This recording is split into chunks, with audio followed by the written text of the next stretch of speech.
지난주 목요일은 제가 캄보디아에서 귀국하느라고 한 주간 어쩔 수 없이 휴강을 했습니다. 그리고 그 전주에는 캄보디아에서 강의를 했는데 인터넷 사정이 안 좋아가지고 제 화면이 굉장히 흐렸어요. 근데 오늘은 네, 그러셨죠. 또렷하죠? 예. 그래서 오늘은 제 국어를 강의하도록 하겠습니다. 제 국어의 주제는 성도의 교제입니다. 그러니까 아홉 번째 관은 우리 사도신경에서 성도가 서로 교통하는 것과라고 하는 이 내용을 가지고 함께 나누도록 하겠습니다. 이게요,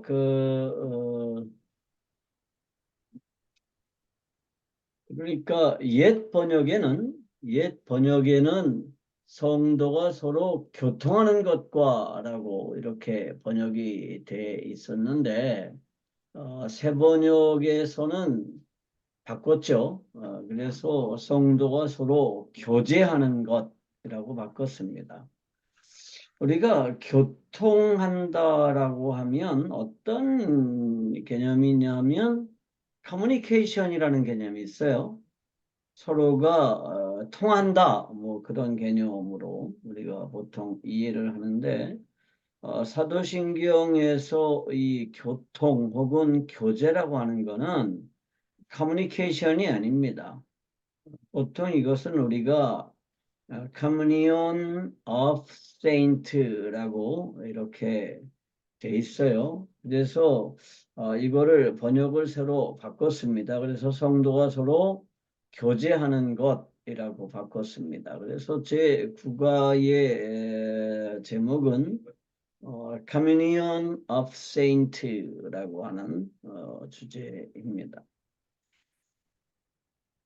그 번역을 바꾼 이유는 사실은 그 헬라어에서 교제라고 하는 단어가 가지는 의미 때문입니다. 그러니까 교제라고 할 때 뭐 콜라오라는 단어를 쓰기도 하고 또 코이노니아라는 단어를 쓰기도 하는데 이 콜라오라고 하는 단어가 어떤 뜻이냐 하면 악교로 붙이다.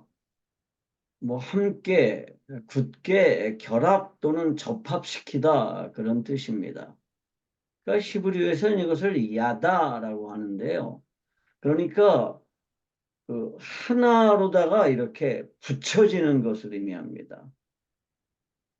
그게 이제 교제라고 하는 거예요. 그래서 사도행전 5장 13절에 보면 이렇게 되어 있습니다. 그 나머지는 감히 그들과 상종하는 사람이 없으나 백성이 칭송하더라 라고 할 때 이 상종하다라는 단어가 콜라오예요. 그러니까 이게 그냥 서로 뭐 보고 뭐 이렇게 웃고 그런다는 개념이 아니라 서로 접합되지 않다라는 뜻입니다. 그러니까 이방인들은 그러니까 예수 그리스도 밖에 있는 사람들은 그리스도인들과 함께 접합되지를 않습니다. 그런데 그리스도인들은 어떻게 되느냐? 서로 하나로 접합된다 혹은 결합된다라는 의미에서 이것을 우리가 성도의 교제라고 부릅니다. 사도행전 9장 26절에 보면 이렇게 돼 있어요. 사울이 예루살렘에 가서 제자들을 사귀고자 하나 다 두려워하여 그가 제자됨을 믿지 아니하니라고 돼 있는데 여기서 사귀다라는 단어도 이 콜라오라는 단어를 썼어요. 그러니까 상종하다, 사귀다 이 모든 게 다 콜라오예요. 그러니까 사울이 이제 다메섹으로 가던 도중에 그 예수님을 만나죠.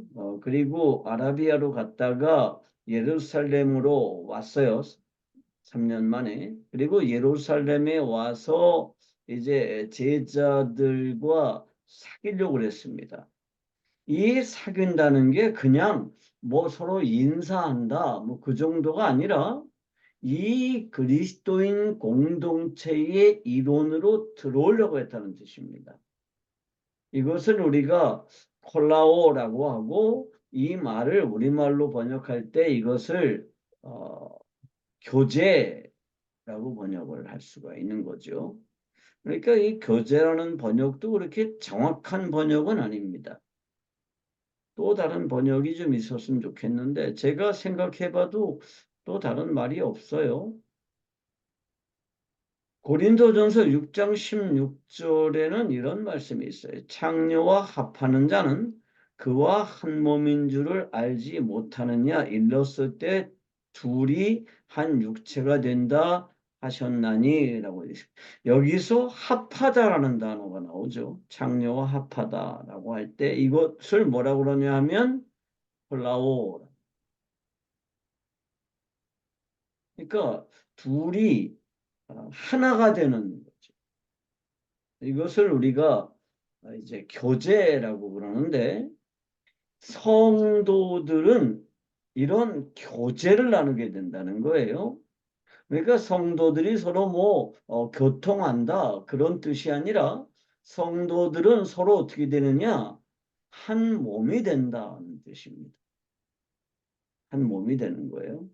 왜 한 몸이 되느냐 하면 한 영이기 때문에 그렇습니다.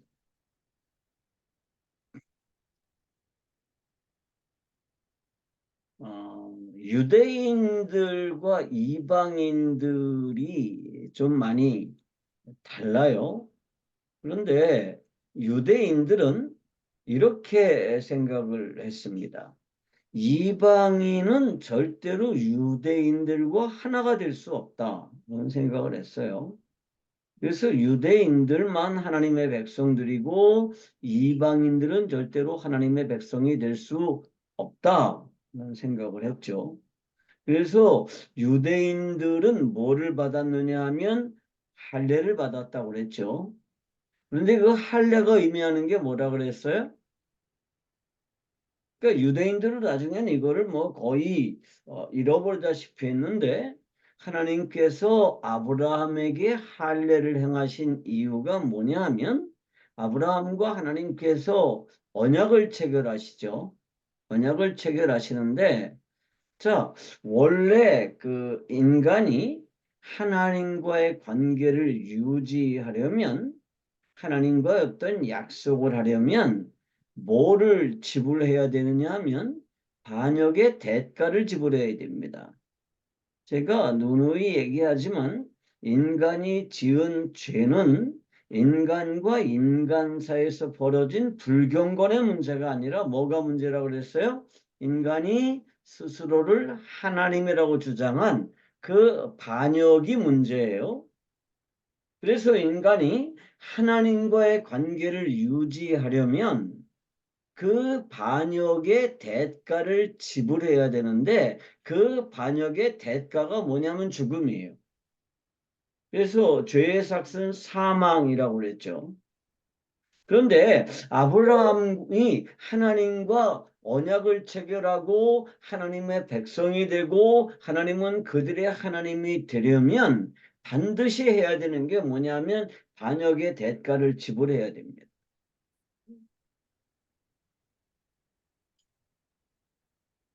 그래서 인간이 하나님 앞에 나가려면 특히 하나님의 백성이 되려면 그 반역의 대가를 지불해야 되는데 그 반역의 대가를 지불하는 방식은 뭐냐 하면 첫째 율법입니다. 율법이 뭐라 그랬어요? 계명만 율법이 아니라 하나님 앞에 제사 드리는 방법이 율법이에요. 그래서 이스라엘 백성들은 하나님 앞에 나아갈 때 이 율법을 통해서 희생 제사를 드리고 그 희생 제물의 피를 가지고 하나님 앞에 나아갔습니다. 그런데 그게 1년에 한 차례씩 해요. 그리고 자신들의 죄가 기억날 때마다 제사를 드려요. 그런데 하나님은 어떻게 하셨느냐 하면 그 하나님의 백성들에게 그와 같은 표징을 지니도록 하셨습니다.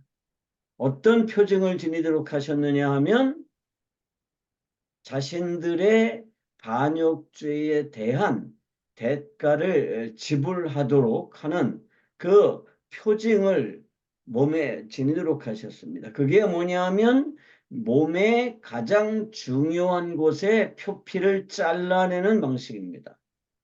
그래서 유대인들은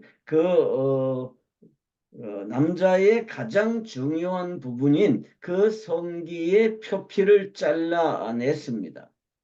그런데 하나님과 아브라함과의 그 언약 중에 제일 중요한 게 뭐예요? 후손을 주겠다는 약속입니다.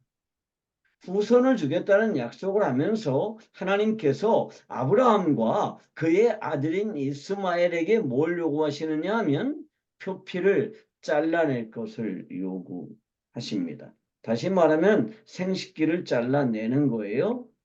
그런 방식을 통해서 그들이 저지른 죄의 대가가 지불되었다는 것을 하나님께서 상징적으로 보여주신 거죠.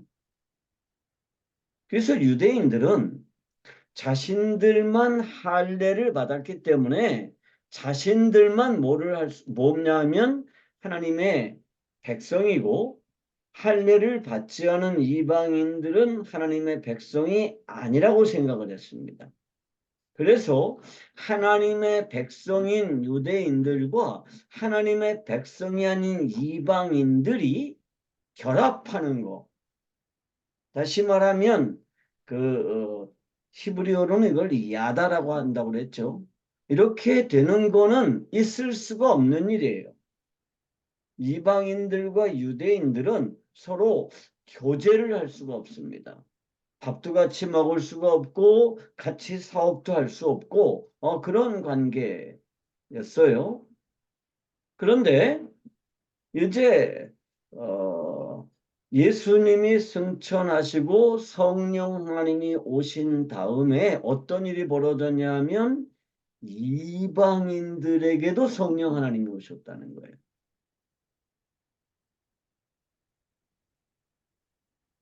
그래서 사도행전 10장 28절에 보면 베드로가 이렇게 말을 하죠. 이르되 유대인으로서 이방인과 교제하며 가까이 하는 것이 위법인 줄을 너희도 알거니와.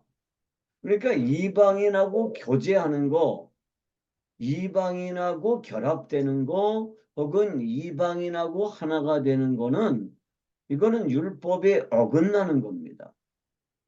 그런데 하나님께서 베드로에게 뭐라 그랬어요?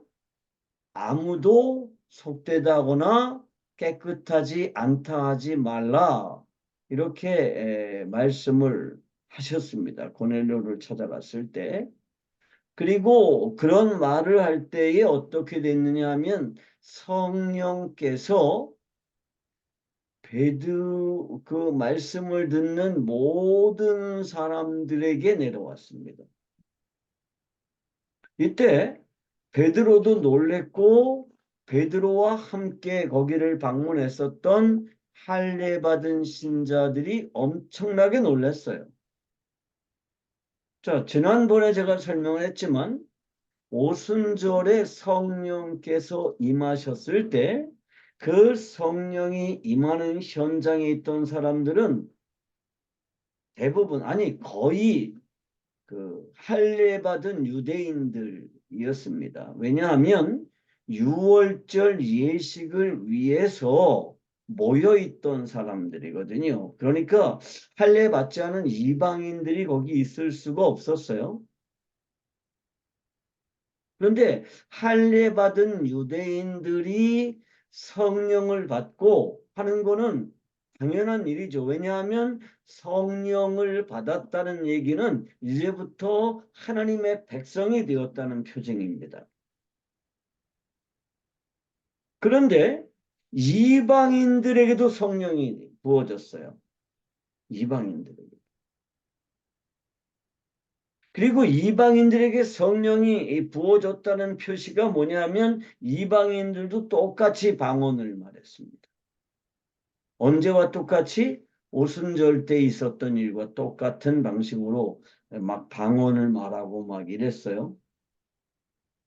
그래서 베드로를 비롯한 유대인들, 할례받은 신자들이 뭐 엄청나게 놀랬지만 이 사람들이 이제 패러다임이 바뀌었습니다. 그러면서 뭐라 그래요? 10장 47절에 보면 이에 베드로가 이르되 이 사람들이 우리와 같이 성령을 받았으니 누가 능히 물로 세례 베품을 그 말이요. 이렇게 하고 세례를 베풀었습니다. 다시 말하면 이제 이방인들도 뭐가 되었다는 것을 인정하는 거예요. 이방인들도 하나님의 백성이 되었다는 것을 인정하는 거고, 그렇게 이방인들이 하나님의 백성이 되었다라고 하는 얘기는 뭐냐 하면 이제 유대인들이 이방인들과 교제할 수 있게 되었다는 뜻입니다. 그런데 베드로가 그렇게 말했음에도 불구하고 사실은 오랫동안 이게 관습처럼 이렇게 내려왔기 때문에 고치기가 상당히 어려웠던 것 같아요. 그래서 베드로도 사실은 이방인들과 공개적으로 그렇게 교제를 나누는 걸 굉장히 힘들어했습니다.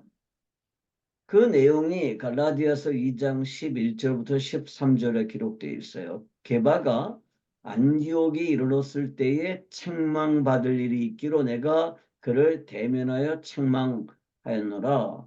다시 말하면 바울이 베드로를 한 방 먹였다는 뜻이죠. 어디서 그랬느냐? 안디옥에 있을 때예요. 그러니까 게바가 안디옥까지 왔어요. 그런데 안디옥에 왔다가 그 이방인들과 함께 밥을 먹다가 야고보에게서 온 어떤 이들, 다시 말하면 정통파 유대 그리스도인, 그러니까 정통파 유대 그리스도인들이 그 안디옥에 왔는데 게바가 그 이방인들과 함께 밥을 먹다가 그들이 두려워서 할례자들이 두려워서 그 자리를 떠나갔어요. 그리고 남은 유대인들도 다 외식했어요. 이방인들과 교제하지 않았던 것처럼 그렇게 했어요. 그러니까 누구도 거기에 유혹되냐 하면 바나바도 거기에 유혹됐습니다. 그러니까 유대인들이 상당히 뿌리 깊은 그 의식이 있었던 거죠. 그게 그만큼 고치기 힘들었어요. 그리고 이게 언제까지 계속되었느냐 하면 유대인들과 헬라인들 혹은 이방인들의 이 차이가 언제까지 계속됐냐 하면 이 사도신경이 만들어질 때까지도 어느 정도 남아 있었다는 뜻입니다. 그래서 사도신경을 만들 때 거기에 뭘 넣느냐 하면 성령의 교제라는 말을 넣은 거죠. 그래서 유대인이나 이방인이 성령으로 하나가 되었다. 유대인과 이방인의 차이가 없고 유대인이나 이방인이나 성령이 부어지면 그들이 모두 다 하나님의 백성들이고 그리스도의 사람들이기 때문에 뭐 할 수 있느냐? 서로 교제할 수 있다. 이렇게 이제 사도신경에 고백을 한 겁니다. 그리고 예배할 때마다 어떻게 했을까요? 이 신앙의 고백을 했습니다. 그래서 예배할 때 유대인 따로, 헬라인 따로, 로마인 따로, 스구디아인 따로 그렇게 하질 않고 다 같이 뭐 할 수 있냐 하면 예배할 수 있게 되었다는 것입니다. 오늘날 우리가 예배할 때 언어 때문에 예배를 나눌 수는 있어요. 언어 때문에. 제가 중국에 자주 갔는데 중국에 가면 그 심양에 굉장히 유명한 교회가 있습니다. 심양 서문교회라 가지고 유명한 교회인데 거기 뭐 교회가 5층인가 이렇게 큰 건물인데요. 거기는 조선족 따로 예배를 드리고 또 한족 따로 예배를 드리고 또 필리핀 사람들 뭐 영어권 사람들이 따로 예배를 드리고 동시에 층이 달라요. 예배가 다릅니다. 그렇게 나누기는 하지만 그 예배가 족속이나 민족을 따라서 나누지는 않는다는 거예요. 우리가 다 같이 뭐냐? 다 같이 그리스도 안에서 한 몸이다 라고 하는 거예요. 그래서 고린도전서 12장 12절은 이렇게 기록하죠. 우리가 유대인이나 헬라인이나 종이나 자유인이나 다 한 성령으로 세례를 받아 한 몸이 되었고 또 다 한 성령을 마시게 하셨느니라 그랬습니다. 자, 오늘 이 자리에 모여 있는 분들이 다 뭐예요? 같은 성령을 모시고 있습니다. 그래서 우리가 같은 성령을 받아 가지고 있기 때문에 국적과 상관없이 민족과 상관없이 다 뭐다? 한 몸이다. 이것을 사도 바울은 성령 세례라고 이렇게 설명을 합니다. 그러니까 성령 세례라고 하는 게 무슨 어떤 신비한 능력을 체험하는 게 아니고요. 성령 하나님을 모시고 성령 하나님의 세례로 말미암아 뭐가 되는 거예요? 하나님의 백성이 되는 경험인 거죠. 그러니까 고넬료라고 하는 백부장과 그 가족들이 성령이 부어지는 것을 보고 뭐를 줘요? 베드로가 물 세례를 줘요. 그런데 이 가족들이 물 세례를 받기 전에 뭐를 먼저 받았어요? 성령 세례를 받고 베드로나 그 베드로와 함께 있었던 유대인 할례자들이나 똑같이 뭐를 가지고 있는 거예요? 성령 하나님이 부어졌다는 거예요. 그것을 사도 바울은 성령으로 세례를 받아 한 몸이 되었다. 이렇게 표현하고 또 다 한 성령을 마시게 하셨다. 이렇게 표현을 하고 있는 겁니다. 에베소서 4장 3절과 4절에는 이런 표현이 있어요. 평안히 매는 줄로 성령이 하나 되게 하신 것을 힘써 지키라. 몸이 하나요 성령도 한 분이시니 이와 같이 너희의 한 부르심의 한 소망 안에서 부르심을 받았느니라. 성령은 한 분이시죠. 성령은 한 분이시요. 그리고 우리가 그 한 분이신 성령님을 함께 부음을 받았기 때문에 우리가 뭐를 가지는 거예요? 우리가 한 몸이 되었다는 겁니다. 이게 이제 성도의 교제라고 하는 거고요. 이게 성도의 교통이라고 하는 겁니다. 그래서 이 성도들은 뭐 할 수 없느냐? 나눌 수 없어요. 그래서 하나님이 합해 주신 것을 나눌 수 없다라고 이 예수님께서 결혼에 대해서 얘기하셨을 때 이게 뭐냐면 콜라오예요. 나눌 수 없는 겁니다. 그래서 우리가 성령의 교제 안으로 들어왔다는 얘기는 이제 우리는 뭐 할 수 없어요? 나뉘어질 수 없다는 겁니다. 그래서 교회는 뭐 할 수 없느냐? 나뉘어질 수 없어요. 그러니까 교회의 형식이나 교회의 규칙들이 조금씩은 다를 수 있습니다. 그렇지만 교회는 근본적으로 뭐다? 나뉘어질 수 없다는 거예요. 그런데 오늘날에는 교회가 완전히 다르죠. 이거는 근본에서 벗어난 일입니다. 그러니까 러시아 정교회가 됐든 그리스 정교회가 됐든 로마 교회가 됐든 개혁 교회가 됐든 우리가 동일한 신앙 고백을 나누면서 이것이 전혀 다른 종교화되는 거는 뭔가가 잘못됐다는 거예요. 그렇다고 해서 이 모든 것들이 그러니까 그 뭐라 그래 종교 통합 뭐 그런 운동과는 좀 다른 내용입니다. 왜냐하면 뭐가 있어야 되는 거예요? 동일한 성령께서 그 안에 있어야 한다는 것입니다. 고린도전서 16장 17절은 뭐라 그랬어요? 주와 합하는 자는 한 영이니라 그랬습니다. 그러니까 나하고 한영근 선교사님이 개인적으로 한 몸이 되는 게 아니에요. 그죠? 누구를 통해서? 예수 그리스도를 통해서 성령 하나님이 우리 안에 들어와요. 그 성령 하나님은 여럿이 아니고 한 분이시죠. 그래서 우리가 하나입니다. 가끔 보면 그 무당들 중에 귀신들을 모시고 있죠. 근데 무당들이 모시고 있는 귀신이 다 달라요.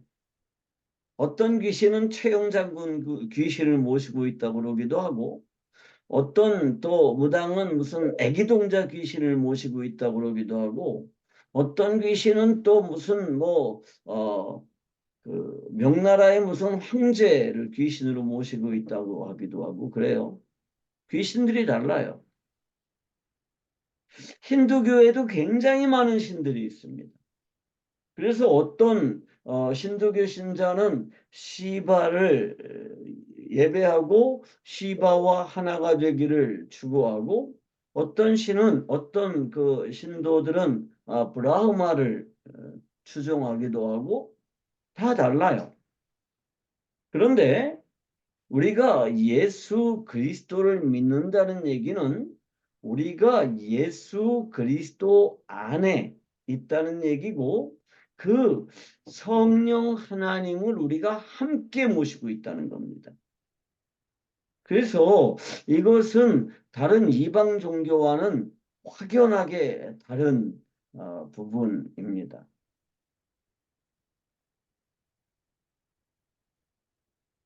자, 그러면 이 교제라고 하는 거는 어떻게 이루어지느냐 하면 아까 교제라고 하는 말을 제가 콜라오라고 설명을 했죠. 이 콜라오가 교제예요.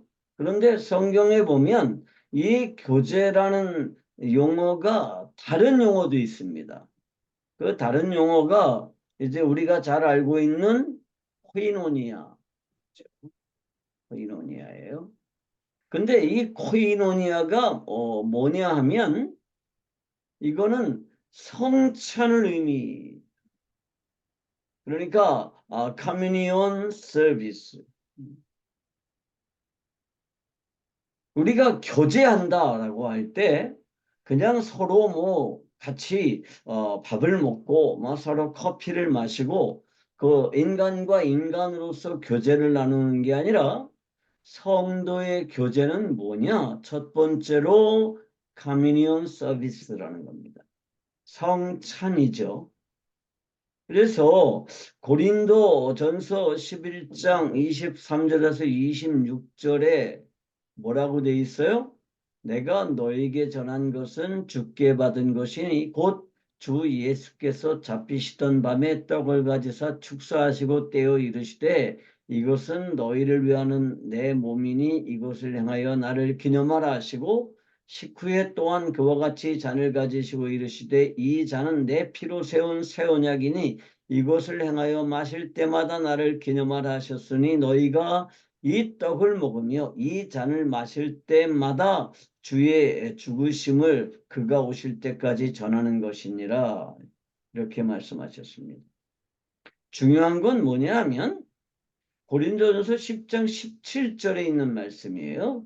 뭐라고 돼 있어요? 떡이 하나고 많은 우리가 한 몸이에요. 자, 성찬을 할 때 예수님께서 어떻게 하셨어요?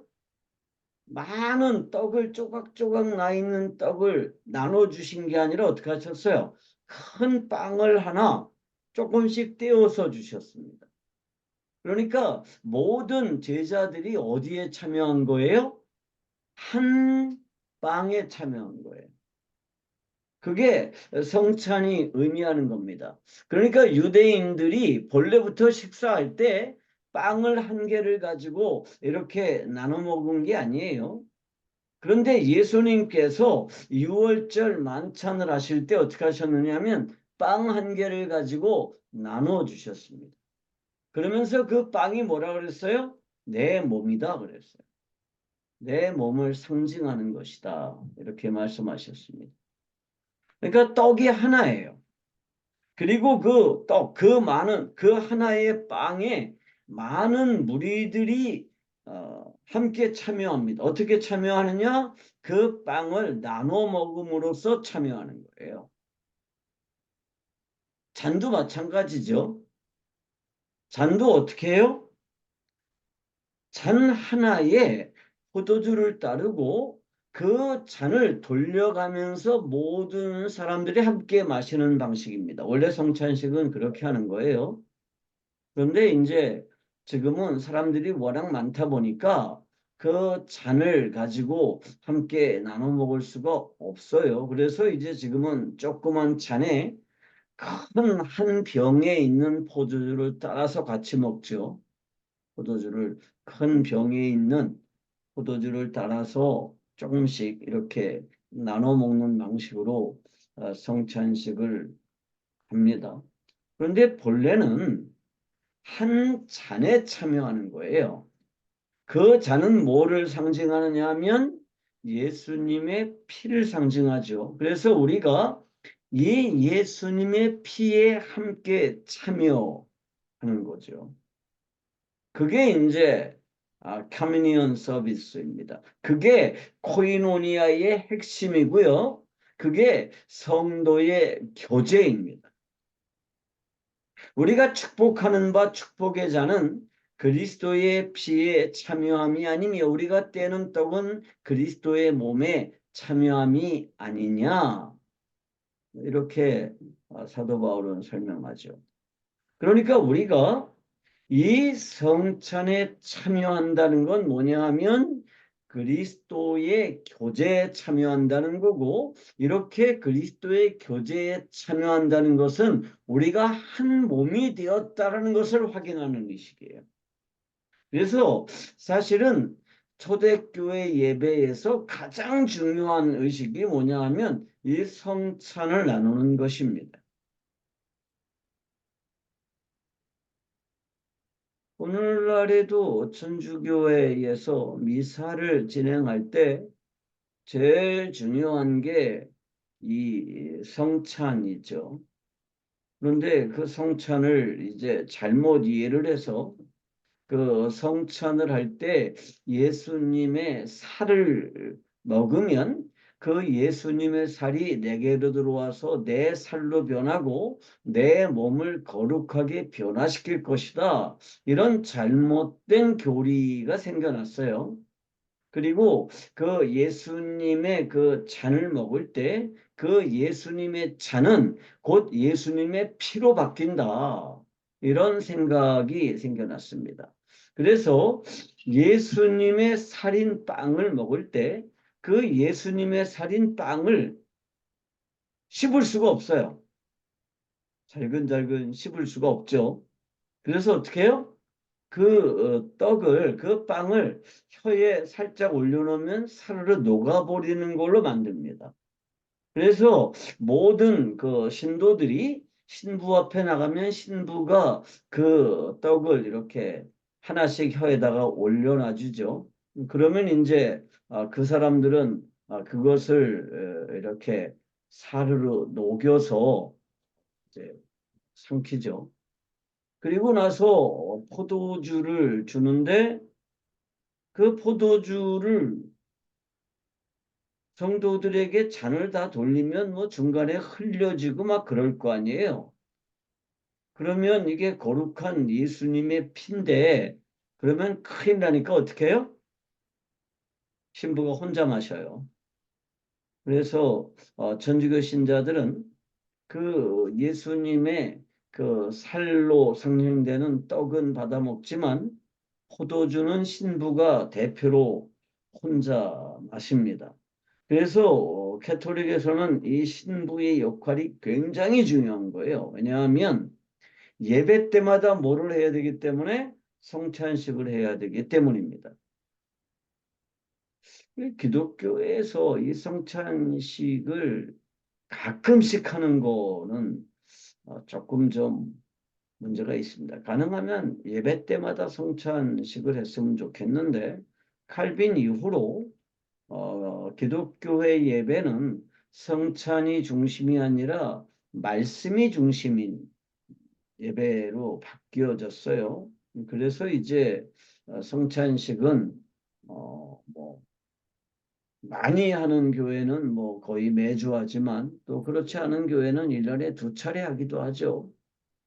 그런데 이 성도의 교제라고 하는 거는 우선적으로 뭘 상징하느냐 하면 우리가 한 몸이 되었다라고 하는 것을 확인하는 거고 이렇게 한 몸이 되었다라고 하는 것을 예배 때마다 확인하는 방식이 뭐냐? 그게 바로 성찬 예식이라는 거예요. 성찬 예배라고 하는 것입니다.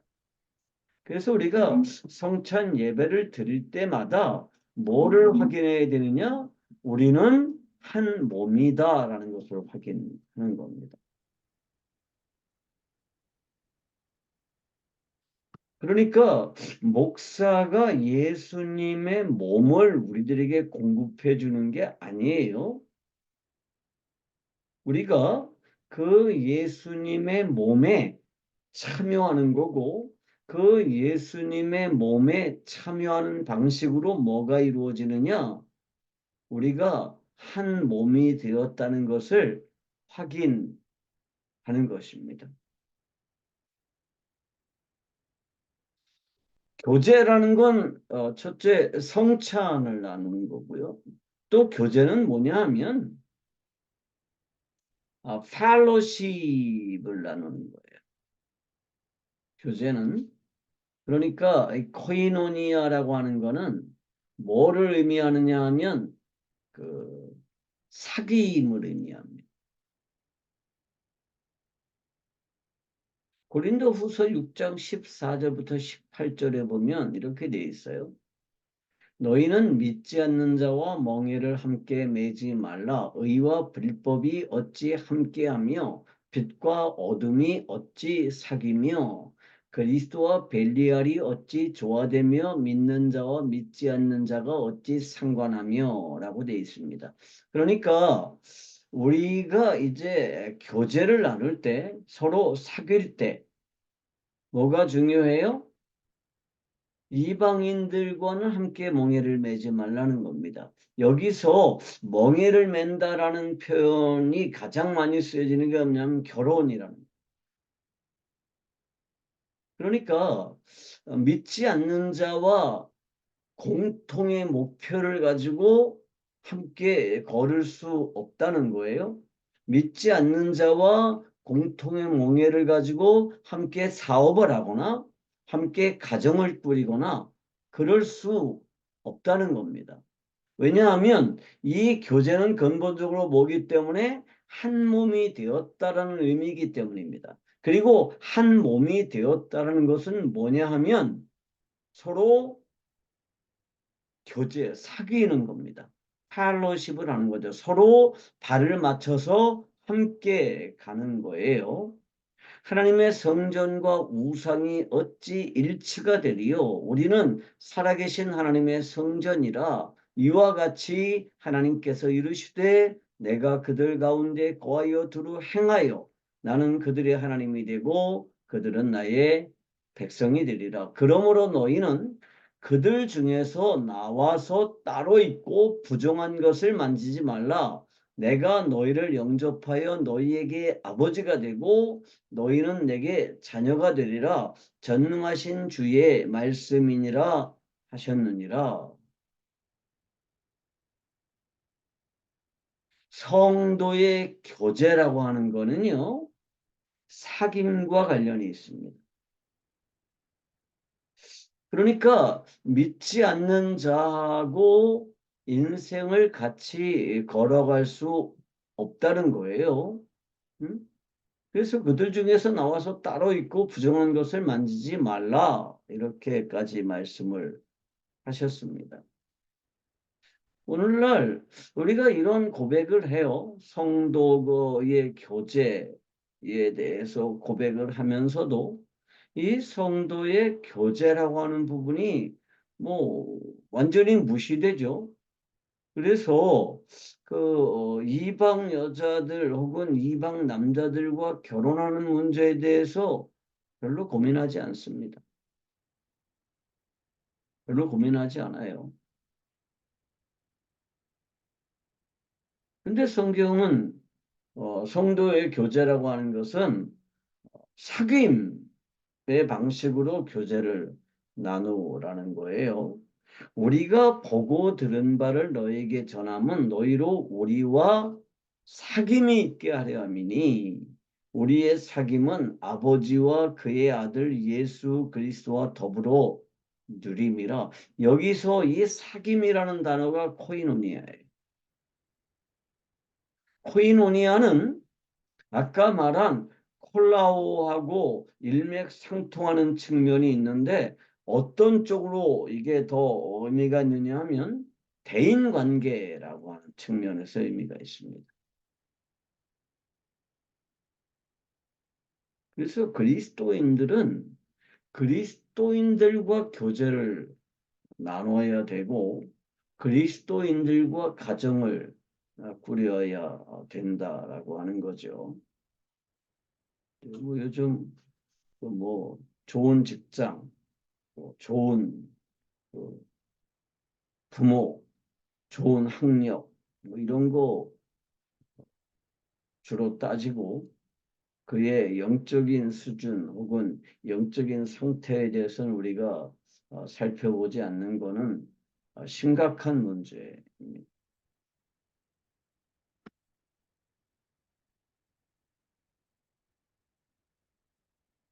베드로에게 역사하사 그를 할례자의 사도로 삼으신 이가 또한 내게 역사하사 나를 이방인의 사도로 삼으셨느니라. 또 기둥같이 여기는 야고보와 게바와 요한도 내게 주신 은혜를 알므로 나와 바나바에게 친교의 약수를 하였으니 우리는 이방인에게로 그들은 할례자에게로 가게 하려 함이라. 여기에서 이 친교라는 말이 코이노니아예요. 그러니까 서로를 인정해 주는 거죠. 그리고 서로가 같은 목표를 가지고 있다. 그리고 함께 간다라고 하는 것을 인정하는 것입니다. 이게 교제를 하는 방법입니다. 그러니까 함께 갈 수 없는 사람, 목표가 다른 사람, 또 가는 이유가 다른 사람과는 같이 갈 수가 없고요. 그런 사람과는 서로 사귈 수가 없다는 거죠. 교제는 어떻게 하느냐? 교제는 연보를 통해서 교제합니다. 그러니까 재정적으로 누군가를 섬겨주는 거죠. 하나님이 능히 모든 은혜를 너에게 넘치게 하시나니 이는 너희로 모든 일에 항상 모든 것이 넉넉하여 모든 착한 일을 넘치게 하게 하려 함이라. 기록된 바 그가 흩어 가난한 자들에게 주었으니 그의 의가 영원토록 있느니라 함과 같으니라. 심는 자에게 씨와 먹을 양식을 주시는 이가 너희 심을 것을 주사 풍성하게 하시고 너희 의의 열매를 더하게 하시리니 너희가 모든 일에 넉넉하여 너그럽게 연보를 하면 그들이 우리로 말미암아 하나님께 감사하게 하는 것이라. 이 봉사의 직무가 성도들의 부족한 것을 보충할 뿐 아니라 사람들이 하나님께 드리는 많은 감사로 말미암아 넘쳤느니라. 이 직무로 증거를 삼아 너희가 그리스도의 복음을 진실히 믿고 복종하는 것과 그들과 모든 사람을 섬기는 너희의 후한 연보로 말미암아 하나님께 영광을 돌리고 그랬습니다.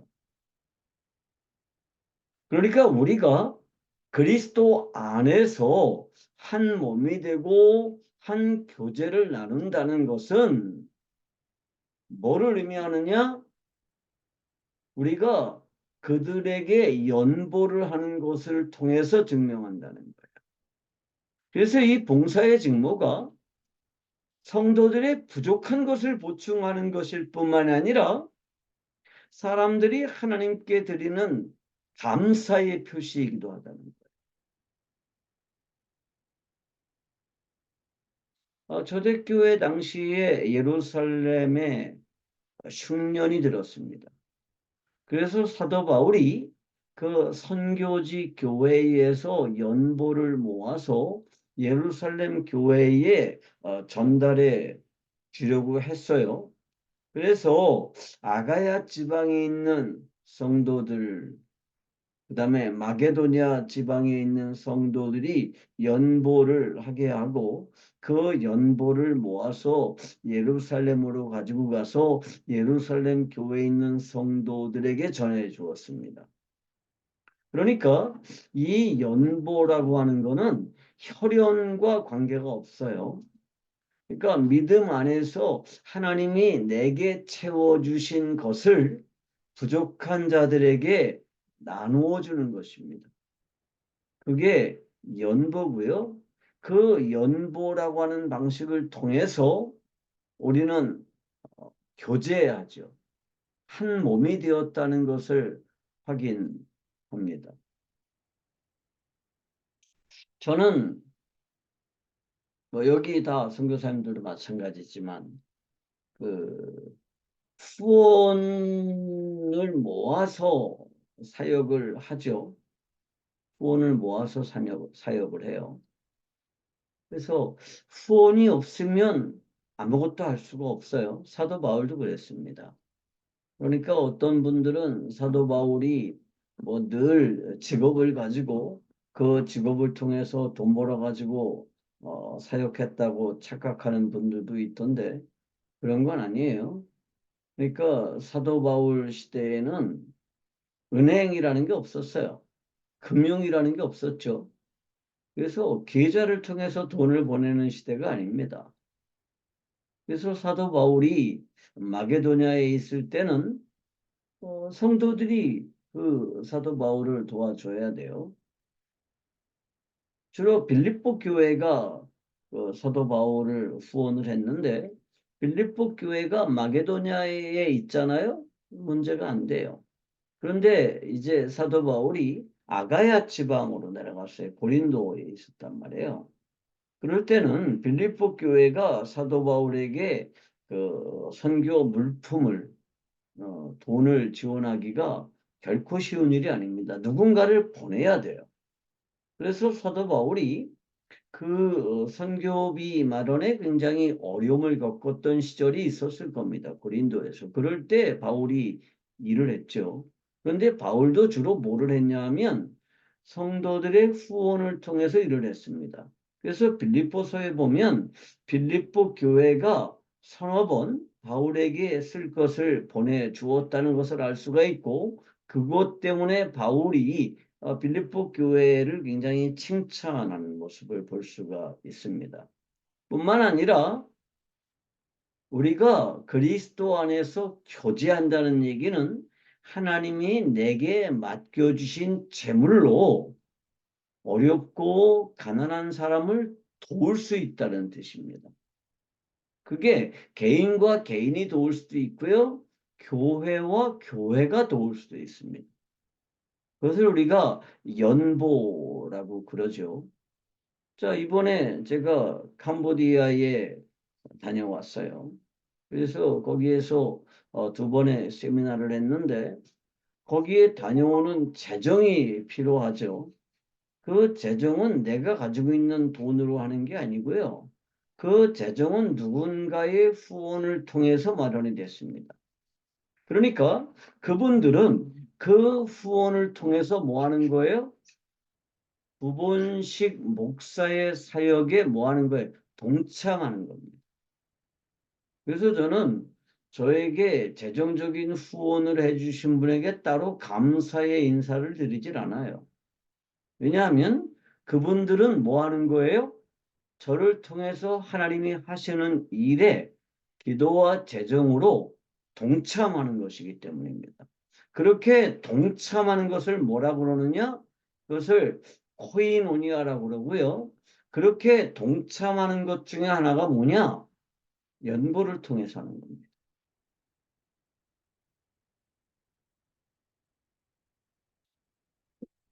연보라고 하는 것과 헌금은 좀 달라요.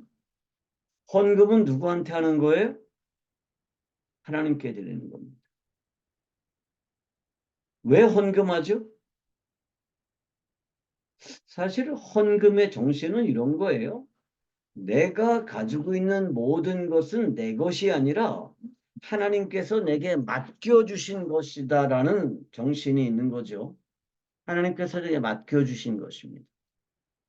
그리고 이것을 잊지 않기 위해서 하나님께서 내게 맡겨주신 것들 중에 한 부분을 하나님께 돌려드리는 거예요. 그게 11조이죠. 뿐만 아니라 이 세상은 돈을 뭘로 섬겨요?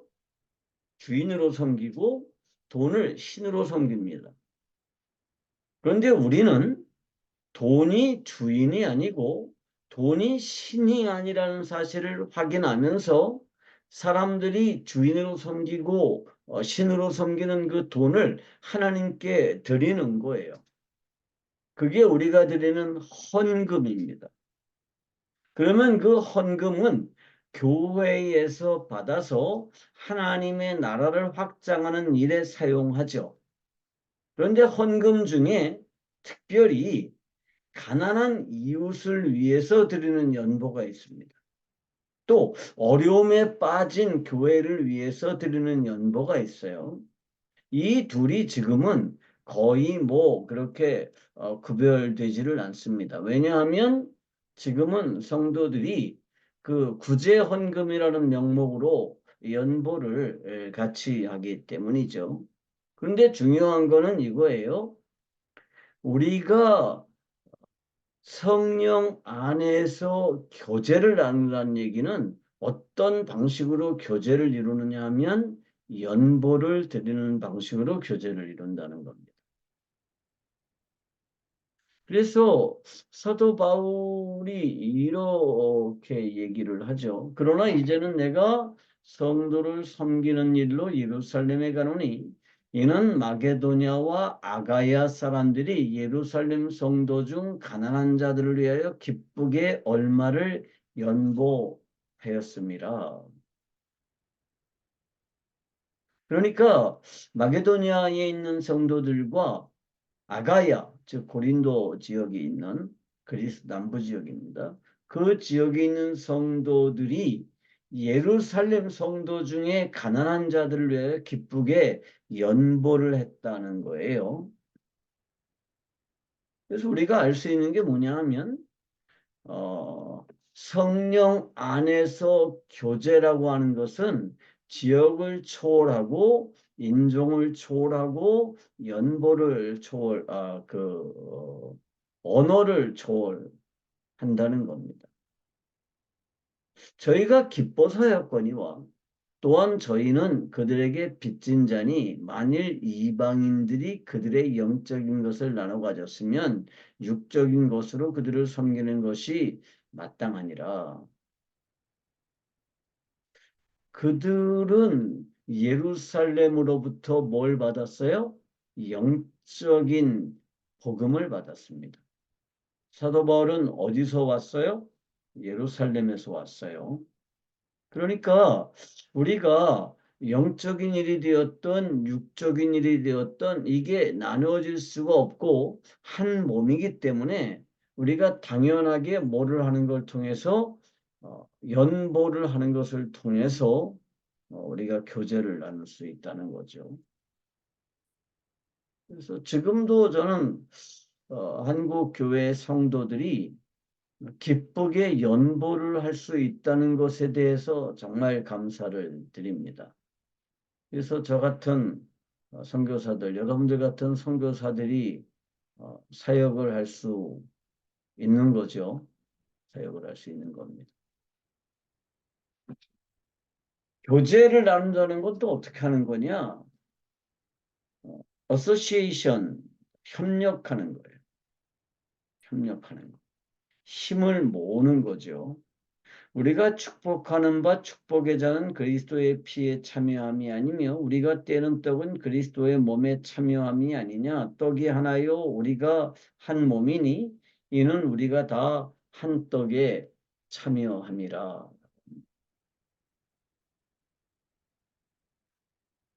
그러므로 그리스도 안에 무슨 권면이나 사랑의 무슨 위로나 성령의 무슨 교제나 긍휼이나 자비가 있거든 마음을 같이하여 같은 사랑을 가지고 뜻을 합하며 한 마음을 품어.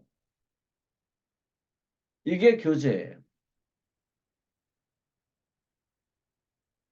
같은 마음을 가지고 같은 사랑을 가지고 뜻을 합하고 한 마음을 품고 이게 이제 성도의 교제이죠.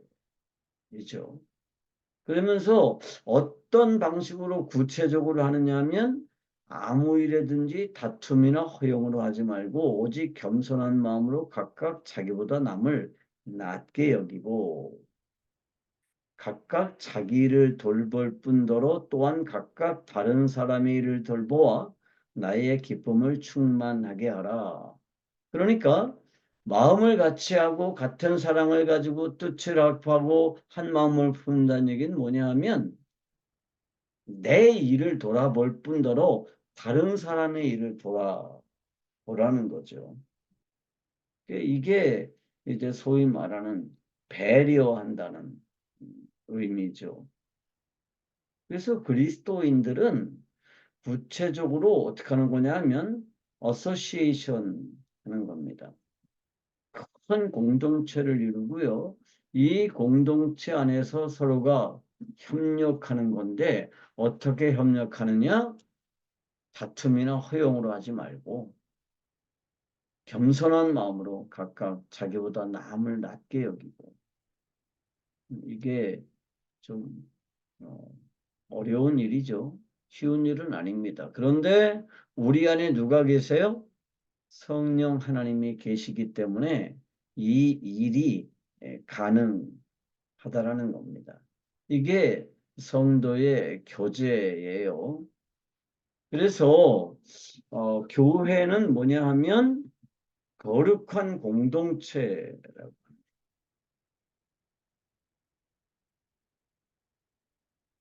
거룩한 공동체. 교회는 공동체입니다. 한 몸입니다. 그래서 교회는 위로 하나님과의 교제와 옆으로 성도들과의 교제가 건전하고 신성할 때 존재하죠. 어, 이게 이제 성도의 교제입니다. 그러면 성도의 교제는 왜 필요할까요? 왜 필요하냐 하면 교회가 되기 위해서 필요합니다. 교회가 되기 위해서.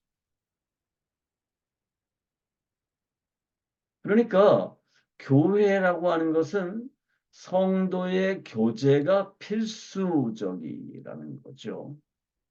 교회가 되려면 반드시 뭐가 있어야 돼요? 성도의 교제가 필요합니다. 사도행전 2장 42절은 이렇게 말해요. 그들이 사도의 가르침을 받아 서로 교제하고 떡을 떼며 오로지 기도하기를 힘쓰니라. 자, 이게 초대교회가 형성되는 과정이었습니다. 그러니까 그들이 사도의 가르침을 받아서 서로 교제했어요. 그리고 뭐 했느냐? 떡을 뗐습니다. 여기서 떡을 떼다라는 게 뭐예요? 밥을 같이 먹었다라는 의미보다는 함께 성찬에 참여했다라는 뜻입니다. 그리고 기도하기를 힘썼어요. 이게 교회죠. 그래서 교회에는 반드시 뭐가 필요하냐? 첫째, 가르침이 필요해요. 그리고 그 가르침을 통해서 뭐를 해야 되느냐? 성도들이 서로 교제해야 됩니다. 그리고 성도들이 성령 안에서 함께 성찬을 나누고 함께 기도해야 되는 거죠. 그게 뭐가 되는 거냐? 교회가 되는 것입니다. 몸 가운데 분쟁이 없고 오직 여러 지체가 서로 같이 돌보게 하셨느니라. 만일 한 지체가 고통을 받으면 모든 지체가 함께 고통을 받고 한 지체가 영광을 받으면 모든 지체가 함께 즐거워하느니라. 너희는 그리스도의 몸이요 지체의 각 부분이라. 이것을 우리가 교회라고 부르죠. 음? 그래서 성도의 이 교제가 왜 필요하냐 하면 교회를 이루기 위해서 반드시 필요하고 교회가 되기 위해서 필수적인 여건이 뭐냐 하면 서로 교제하는 겁니다. 같이 성찬을 나누고 함께 사귀고 함께 협력하고 그러한 일들을 통해서 뭐가 이루어지느냐? 교회가 이루어집니다. 그래서 그런 말이 있죠. 성도는 이웃이 아니라 한 몸이라는 거예요. 그래서 저하고 오종원 선교사님은 이웃이 아니라 뭐냐? 한 몸이에요. 같은 목표를 가지고 있고요. 같은 길을 가요. 그리고 그런 과정을 통해서 뭐가 이루어지는 거예요? 그런 과정을 통해서 교회가 이루어져 나가는 거죠. 성도의 교통은 왜 필요할까요? 성도의 교통은 성도에게 힘을 주기 위해서 필요합니다.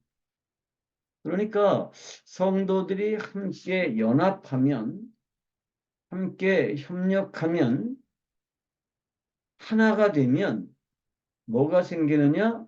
믿음의 힘이 생기고 승리의 힘이 생긴다는 거죠. 두 사람이 한 사람보다 나으면 그들이 수고함으로 좋은 상을 얻을 것임이라.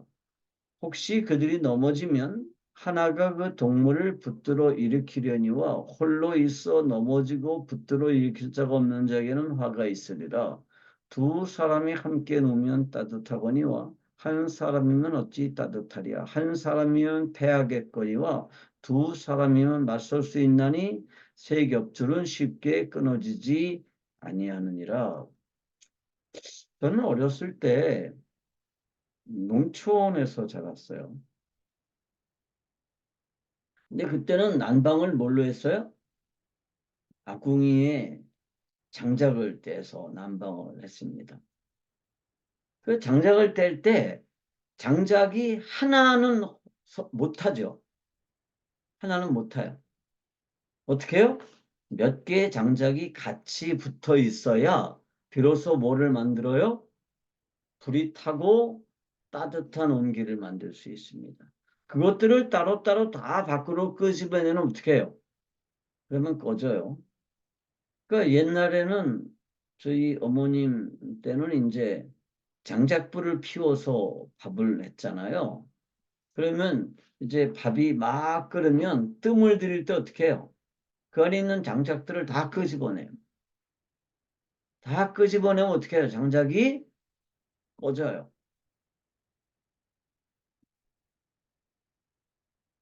그리고 이제 뜸 들이는 거는 그 안에 타다가 남은 숯불의 화력으로만 이제 뜸을 들이는데 중요한 건 이거죠.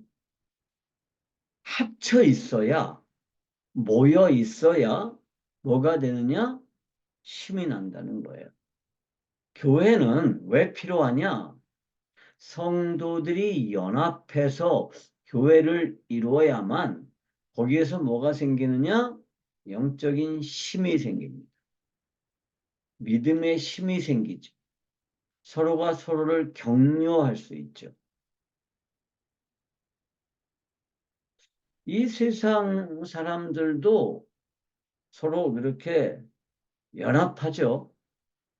그런데 이 성도의 연합은 개인과 개인의 연합이 아니고요. 같은 취미를 가졌거나 같은 학교를 나왔거나 그런 사람들의 연합이 아니라 뭐를 통한 연합이에요? 성령을 함께 모시고 있다는 연합입니다. 이렇게 우리가 한 성령을 모시고 하나로 연합되면 이것을 우리가 성도의 교제라고 부르고, 이 성도의 교제는 뭐를 하느냐? 우리를 영적으로 성숙시켜 나갈 수 있다는 거죠.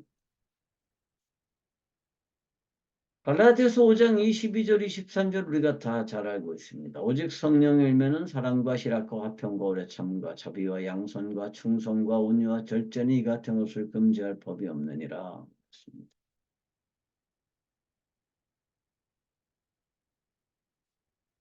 이 성령의 열매라고 하는 거는요, 특징이 있어요. 그 특징 중에 하나가 뭐냐 하면, 나 혼자서는 절대로 훈련할 수 없다는 거예요.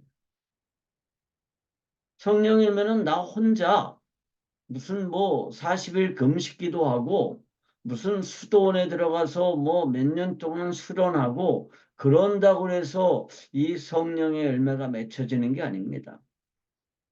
이 사랑이라고 하는 성령의 열매는 어디서 맺혀질까요?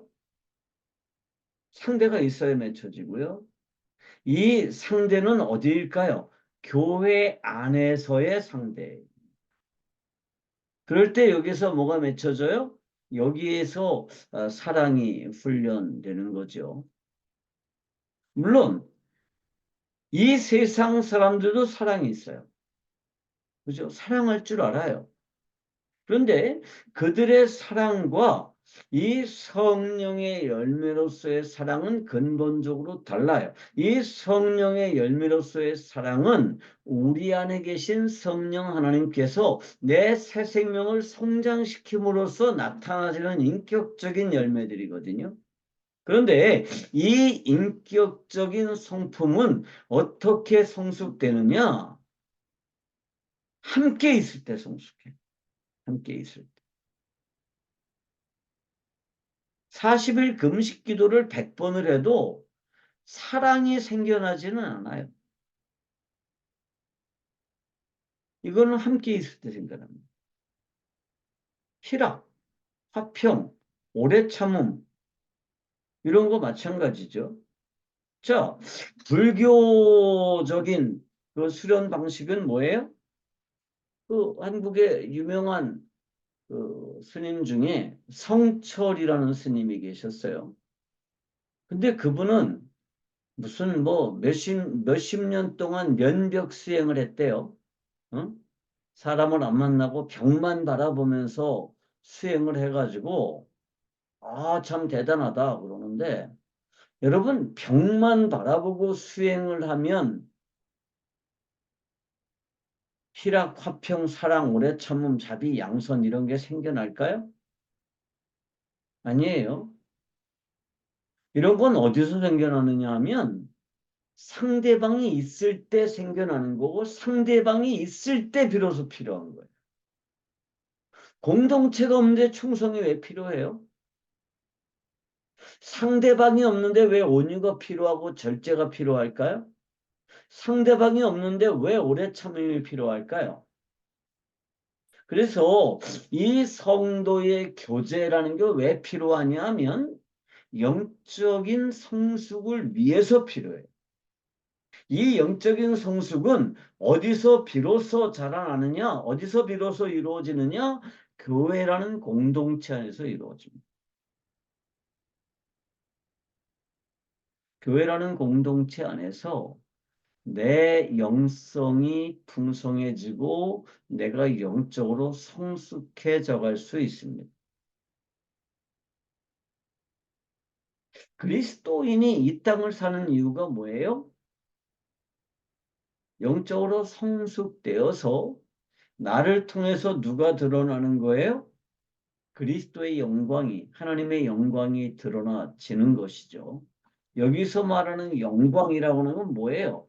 하나님의 본래 모습이에요.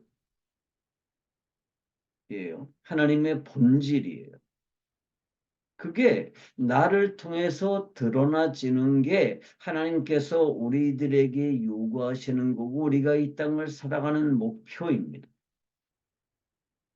그런데 어떤 방식으로 이게 드러나지느냐 하면 내가 생각하는 거, 내가 말하는 거, 내가 사람을 대하는 거, 내가 일을 대하는 거, 내가 돈을 대하는 거, 이 모든 태도를 통해서 내가 그리스도의 영광에 이르르는 것입니다. 그리스도의 장성한 분량에 도달하는 거예요. 이렇게 그리스도의 장성한 분량에 도달한 것을 다른 표현으로 뭐라고 하느냐 하면 영적으로 성숙되었다라고 이렇게 표현하는 거고 이 영적인 성숙은 어디에서 훈련되느냐? 교회에서 훈련됩니다. 그리고 어디에서 가장 필요하냐? 교회에서 필요해요. 제가 지난번 강의 때도 설명을 드렸지만 어떤 분들은 정말 영적인 은사가 풍부한 분들이 있어요. 영적인 능력이 풍부한 분들 계시죠. 병 고치는 은사, 무슨 뭐 방언하는 은사, 뭐 여러 가지 은사들이 정말 풍성하게 나타날 수 있어요. 그런데 그것들도 사실은 교회 밖에서는 별로 그렇게 필요하지가 않아요. 하나님이 왜 그런 은사를 주셨어요? 교회를 건강하게 세워 나가기 위해서 은사를 주셨습니다. 서로 도울 수 있도록. 뿐만 아니라 성령의 열매도 어디서 필요하고 어디서 나타나느냐? 교회 안에서 나타나고 교회 안에서 필요하고 교회 안에서 비로소 훈련될 수 있다는 거죠. 그럼 우리가 어떻게 교제를 나눠야 될까요? 각자의 은사를 나눔으로 교통입니다. 그러니까 이 은사가 어떻게 해요? 각자가 다 달라요. 어떤 사람에게는 능력 행함을 주시고 어떤 사람에게는 예언 함을 어떤 사람들에게는 영들 분별함을 다른 사람에게는 각종 방언 말함을 어떤 사람에게는 방언들 통역함을 주시나니 이 모든 일은 같은 한 성령의 행하사 그의 뜻대로 각 사람에게 나누어 주는 것이니라 그랬습니다. 우리가 어떻게 교제하느냐 어떻게 교통하느냐 하면 각자에게 주신 은사를 통해서 교제합니다. 그러니까 은사가 다 같을 수가 없어요. 각 사람에게 성령을 나타내심은 유익하게 하려 하심이라 그랬습니다. 여기서 유익은 어떤 유익이에요? 교회의 유익입니다. 어떤 사람에게는 성령으로 말미암아 지혜의 말씀을, 어떤 사람에게는 같은 성령을 따라 지식의 말씀을, 다른 사람에게는 같은 성령으로 믿음을, 어떤 사람에게는 한 성령으로 병 고치는 은사를, 어떤 사람에게는 능력 행함을, 여러 가지 은사들을 주시는데 그 은사가 그 개인의 유익을 위해서 주는 게 아니에요. 무엇을 위해서 줘요? 교회의 유익을 위해서 줍니다. 그래서 이 모든 일은 같은 한 성령이 행하셔서요. 그분의 뜻대로 각 사람에게 나누어 주는 것입니다. 우리가 어떻게 성도의 교제를 나누느냐? 각자의 은사를 통해서 성도의 교제를 나눕니다. 그러니까 그 은사라고 하는 게 자기 자랑 혹은 자기 유익을 위해서 쓰면 안 되죠. 또 어떻게 교제할까요? 기도를 나눔으로 교제합니다. 서로가 서로를 위해서 기도하는 거죠. 내가 그의 아들의 복음 안에서 내 심령으로 섬기는 나의 하나님이 나의 증인이 되시거니와 항상 내 기도에서 쉬지 않고 너희를 말하며 그러니까 사도 바울은 고린도 교회를 위해서 쉬지 않고 기도했다는 뜻이죠. 내가 기도할 때 기억하며 너희로 말미암아 감사하기를 그치지 아니하고, 그러니까 에베소 교회도 사도 바울이 늘 기도했다는 뜻입니다. 너희가 너희 모두로 우리가 너희 모두로 말미암아 항상 하나님께 감사하며 기도할 때에 너희를 기억하면, 그러니까 데살로니가 교회를 위해서도 사도 바울은 기도했습니다. 고린도 교회는 사도 바울을 위해서 기도했고요. 에베소 교회도 사도 바울을 위해서 기도했고, 데살로니가 교회도 사도 바울을 위해서 기도했을 것입니다. 이렇게 서로 기도를 나눈다는 것은 서로 교제한다는 것입니다. 저는 여러분들을 위해서 기도하고, 또 여러분들은 저를 위해서 기도하겠죠. 그러는 과정을 통해서 우리가 뭐를 이룰 수 있어요? 우리가 한 형제이고 한 몸이라는 것을 확인할 수 있습니다. 어떻게 교제해야 되느냐? 기도를 나눔으로써 교제합니다. 그래서 내가 어떤 하나님 앞에 기도해야 될 일이 있을 때 교회 안에서 혹은 형제 자매들과 이 기도 제목을 나누고, 또 형제 자매들이 이 중보의 기도를 하는 거, 이거 굉장히 중요하죠. 그래서 요즘 뭐 웬만한 교회는 다 뭐가 있어요? 중보기도 팀이 있습니다. 그래서 기도 제목들을 이렇게 뭐 내면 중보기도 팀에서 끊임없이 이 일을 위해서 기도하죠. 형제들아, 우리를 위하여 기도하라. 이렇게 데살로니가 교회에 바울이 요청을 했고요. 모든 기도와 간구를 하되 항상 성령 안에서 기도하고 이를 위하여 깨어 구하기를 항상 힘쓰며 여러 성도를 위하여 구하라. 그러니까 개인의 기도도 해야 되지만 뭐를 해야 돼요? 여러 성도들을 위해서 중보하라는 거죠. 또 누구를 위해서 기도해요? 주의 종을 위해서 기도하죠. 또 나를 위하여 구할 것은 내게 말씀을 주사 나로 입을 열어 복음의 비밀을 담대히 알리게 하옵소서 할 것이니, 교회가 선교사님들을 위해서 기도하는 거 여러분 아시죠? 교회는 정말 주의 종들을 위해서 특별히 이방인들에게 복음을 전하는 그러한 선교사님들을 위해서 끊임없이 기도합니다. 이렇게 끊임없이 기도하는 과정을 통해서 뭐가 이루어지느냐? 성도의 교제가 이루어집니다. 우리가 이것을 하나님 앞에 고백한다는 얘기는 이것을 사실로 인정한다는 거고, 이렇게 기도하는 것을 통해서 뭐가 이루어져 간다는 것을 믿는다는 거예요. 하나님의 교회가 완성되어 간다는 것을 우리가 믿는다라고 합니다. 그게 우리의 고백이죠. 어떻게 교제할까요? 아까 연보하는 거라고 그랬죠. 연보하는 겁니다. 그런데 연보는 교회를 통해서 내는 거예요. 그런데 우리가 어떻게 교제하느냐? 형제를 사랑하며 서로 우애하고 존경하기를 서로 먼저 하며 부지런하여 게으르지 말고 열심을 품고 주를 섬기라. 소망 중에 즐거워하며 환난 중에 참으며 기도에 항상 힘쓰며 성도들의 쓸 것을 공급하며 손 대접하기를 힘쓰라.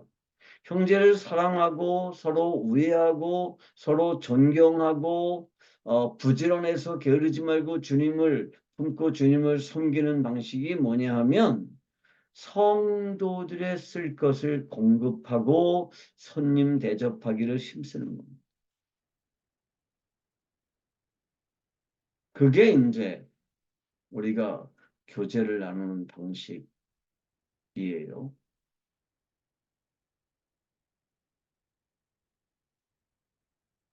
우리가 서로 교제한다고 하면서 나에게만 관심이 있으면, 내 문제에만 관심이 있으면, 내 욕심만 주인으로 섬기고 있으면 우리는 성도의 교제를 나눌 수 없고, 우리는 뭐가 될 수가 없냐 하면 한 형제, 한 자매, 한 몸이 될 수가 없는 거죠.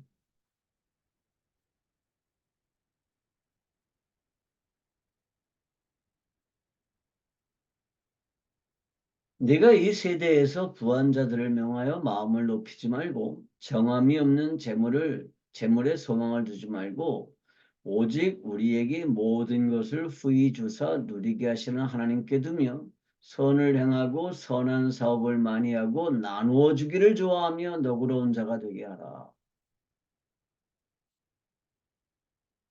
우리가 물질을 나누어야 되는 거죠. 어떤 사람은 정말 돈 버는 재주가 있어요. 제 주변에 돈 버는 재주가 탁월한 사람이 있습니다. 근데 돈 버는 재주가 탁월한데 이 사람은 모을 줄만 알지 나눌 줄은 몰라요. 그런데 하나님께서 성도들에게 돈 버는 재능을 주신 이유는 뭐냐 하면 뭐 하라고요? 나누라는 겁니다. 선한 사업을 많이 하라는 거예요. 그러기 위해서 돈 버는 재능을 주셨죠. 초대교회 당시에는 사람들이 이렇게 했습니다. 믿는 사람이 다 함께 있어 모든 물건을 서로 통용하고 또 재산과 소유를 팔아 각 사람의 필요를 따라 나눠주며, 이건 초대교회 당시에 있었던 어, 사실이죠. 근데 이게 지금까지도 계속될 수는 없습니다. 근데 이 정신은 있는 거죠.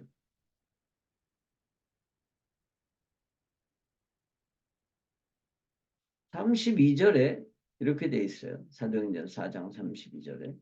믿는 무리가 한 마음과 한 뜻이 되어 모든 물건을 서로 통용하고 자기 재물을 조금이라도 자기 것이라 하는 이가 하나도 없더라. 지금도 이 정신은 남아 있는 거죠. 왜냐하면 내가 가지고 있는 모든 것들, 그러니까 내 재능, 내 건강, 내 생명, 내 돈, 이 모든 것들이 내 것이 아니면 누가 맡겨주신 것이에요? 주님이 맡겨주신 것인데 왜 맡겨주셨느냐?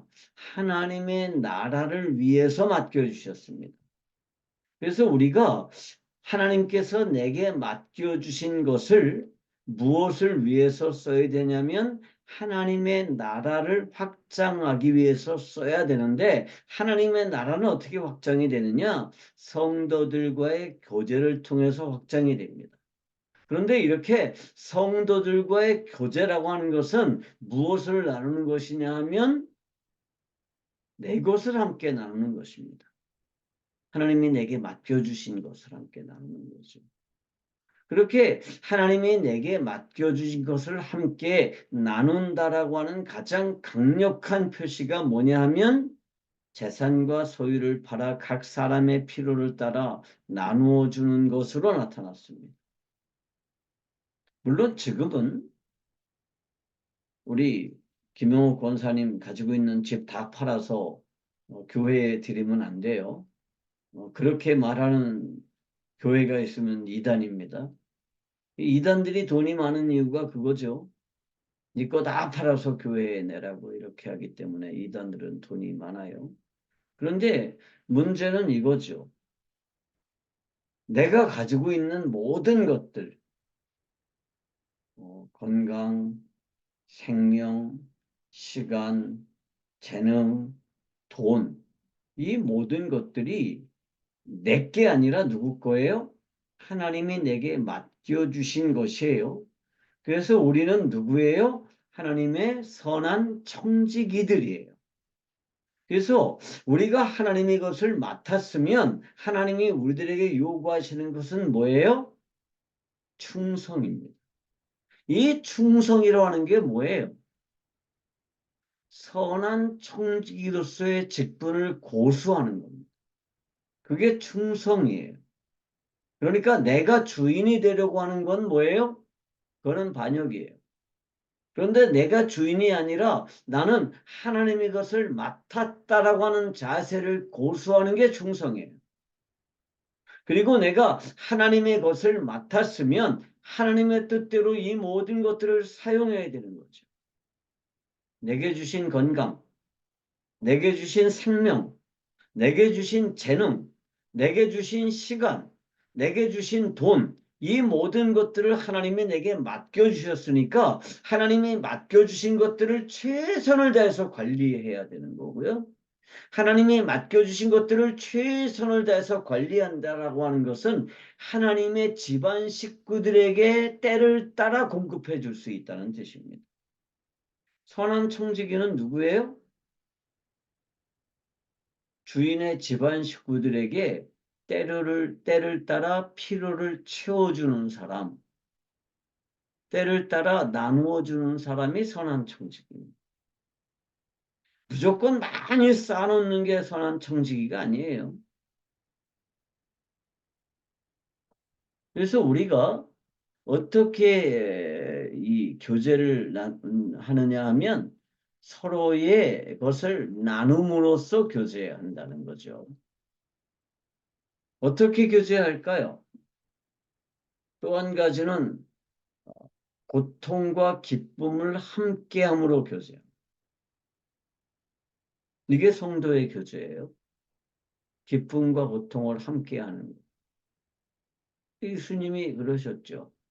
내가 줄일 때에 너희가 먹을 것을 주었고 목마를 때에 뭐 했다?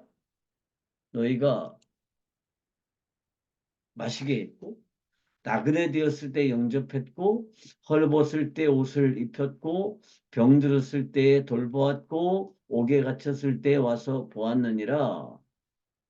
이에 의인들이 대답하여 이르되 주여 우리가 어느 때에 주께서 줄이신 것을 보고 음식을 대접하였으며 목마르신 것을 보고 마시게 하였나이까 어느 때에 나그네 되신 것을 보고 영접하였으며 헐벗으신 것을 보고 옷 입혔나이까 어느 때에 병드신 것이나 옥에 갇히신 것을 보고 가셔 배웠나이까 하리니 임금이 대답하여 이르시되 내가 진실로 너희에게 이르노니 너희가 여기 내 형제 중에 지극히 작은 자에게 한 것이 곧 내게 한 것이니라 하시고 그러니까요 우리가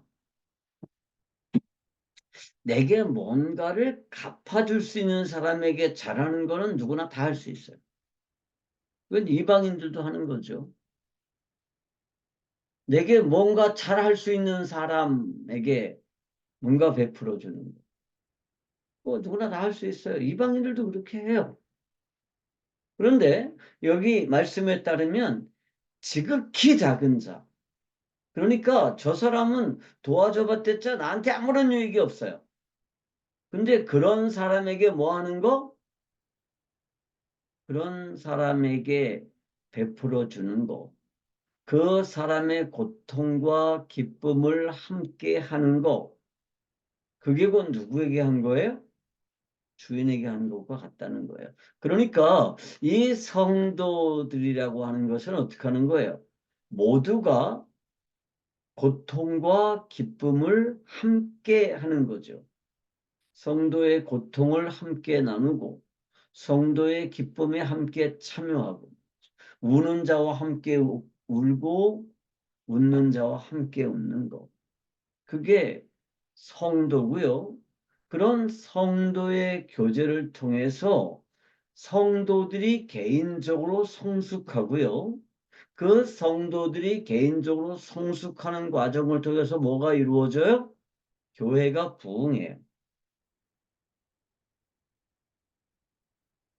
뭐 요즘은 교회가 부흥하는 게 숫자가 많아지는 것이라고 이렇게 착각하는 분들이 많은데 물론 그것도 교회의 부흥이 아니라 뭐 그럴 순 없죠. 교인들 숫자가 많아지는 것도 교회 부흥이에요. 그런데 교회의 부흥은 뭐냐 하면 그 교회에 속한 성도들이 영적으로 성숙되는 거예요. 그리고 영적으로 성숙한다는 게 뭐냐 하면 조금 전에도 얘기했지만 생각하는 거, 말하는 거, 사람을 대하는 거, 일을 대하는 거, 돈을 대하는 이 모든 태도에서 하나님의 영광이 드러나지는 것입니다. 성령의 열매들이 나타나지는 거예요. 이렇게 성도들이 영적으로 성숙하면 그것을 교회가 부흥한다. 그러는 거죠. 그런데 이렇게 부흥하는 교회는 어떻게 하느냐? 모든 고통과 기쁨을 함께 한다는 겁니다. 이게 교제하는 거죠.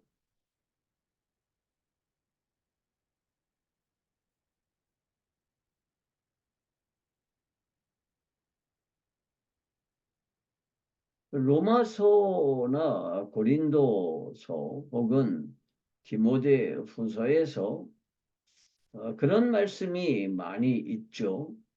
이는 지나가는 길에 너희를 보고 먼저 너희와 사귐으로 얼마간 기쁨을 가진 후에 너희가 그리로 보내주기를 바람이라. 그러니까 사도 바울은 지금 고린도에서 로마 교회에 편지를 보냈어요. 아직 사도 바울은 로마에 한 번도 가본 일이 없습니다. 근데 이제 로마로 갈 계획을 세웠는데 로마가 종착지가 아니라 어디까지 가려고 했냐면 스페인까지 가려고 했습니다. 그러면서 로마 교회에 편지를 보내요. 너희와 사귐으로 얼마간 기쁨을 가진 후에 너희의 그리로 보내주기를 바람이라.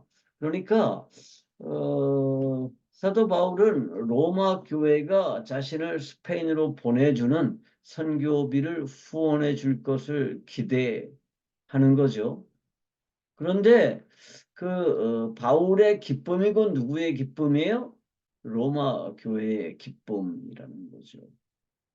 저는 사실은 이 말을 늘 실감해요. 여러분이 알다시피 저는 뭐 이 나라 저 나라 이렇게 다니면서 하나님의 말씀을 전하는 일을 하고 있는데 많은 분들이 저를 재정적으로 후원하고 또 저를 위해서 기도하고 있단 말이에요. 그런데 그 기쁨이 저 혼자만의 기쁨이 아니라 우리 모든 성도들의 기쁨이 된다고 믿습니다. 고린도후서 8장 2절은 이렇게 말해요. 환난의 많은 시련 가운데서 그들이 넘치는 기쁨과 극심한 가난이 그들의 풍성한 연보를 넘치도록 하게 하였느니라. 극심한 가난이 뭐를 만들었냐면 넘치는 기쁨을 만들어냈어요. 환난의 많은 시련이 그 많은 시련 가운데서도 넘치는 기쁨을 만들어냈고요. 또 극심한 가난 가운데서 어떻게 했냐면 풍성한 연보를 넘치도록 했습니다. 어디를 위해서? 예루살렘 교회를 위해서.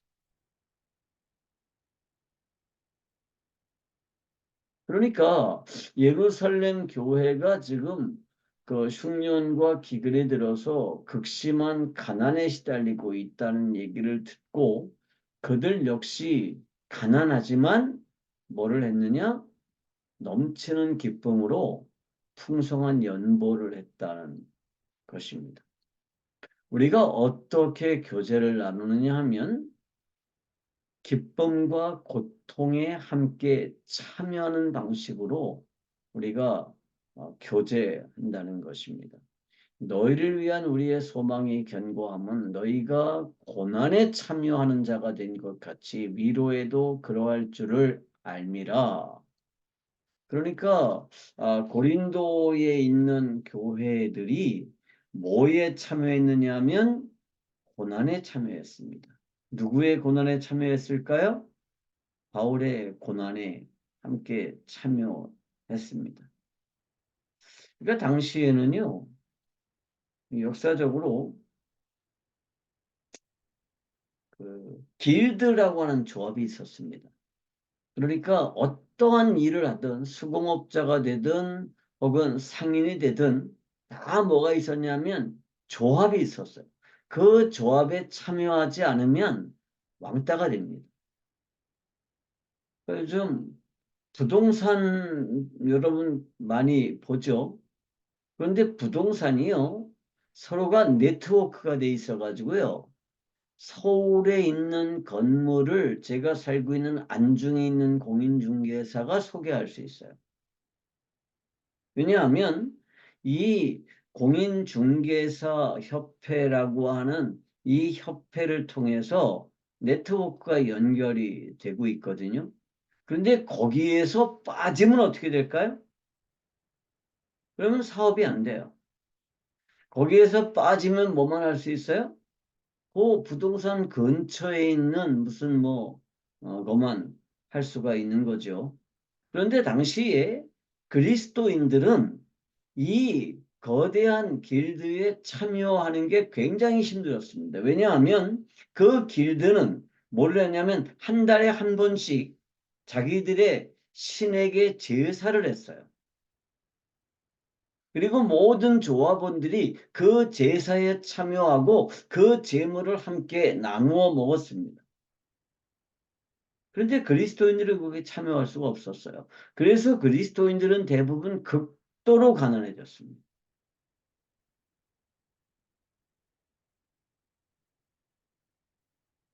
근데 고난에 참여하는 거죠. 그러므로 너는 내가 우리 주를 증언함과 또는 주를 위하여 갇힌 자 된 나를 부끄러워하지 말고 오직 하나님의 능력을 따라 복음과 함께 고난을 받으라. 우리가 성도가 서로 교통한다라고 하는 것은 뭐냐 하면 기쁨과 고난에 함께 하는 것입니다.